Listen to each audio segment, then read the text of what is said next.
The Debt of the Deep.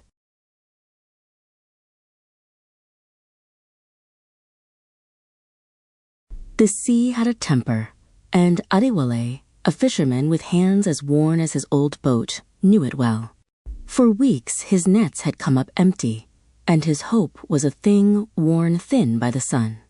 The ocean, once a generous mother, had become a silent, indifferent stranger. One night, under a moon as sharp as a new knife, Adewale, in a fit of despair, threw his last offering into the water, a single polished cowrie shell. He whispered a prayer to the silent depths, not for fish, but for a sign that he had not been forgotten.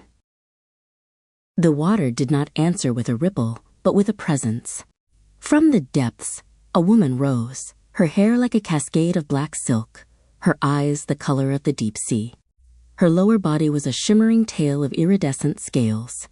She was Zola the Mami Wada. She did not speak with a voice, but with a feeling that filled his mind, a promise of abundance, a pact of prosperity. She offered him a single, glowing pearl, a token of her favor.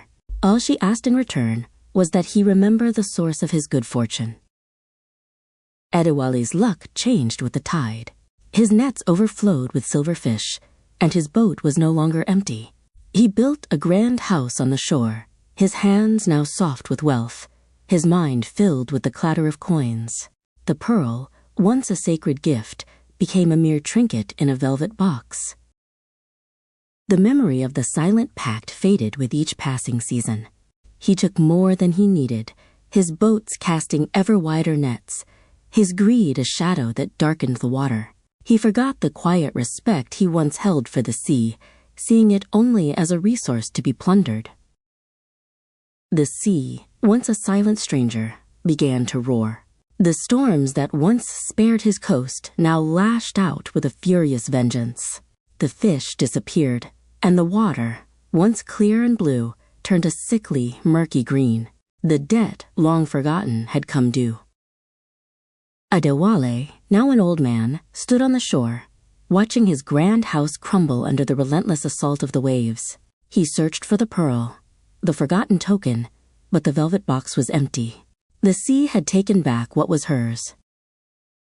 He fell to his knees, not in prayer for wealth, but in a silent plea for forgiveness. He remembered the feeling that filled his mind that night, the promise of abundance, and the unspoken condition, to remember. He finally understood that prosperity is not a thing to be taken, but a gift to be cherished. The sea did not return his wealth, but it returned its calm.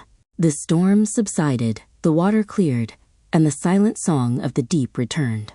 Adewale, with nothing left but his old boat and a new understanding, began to mend his nets once more, not for profit, but for the quiet rhythm of a life lived in harmony with the sea.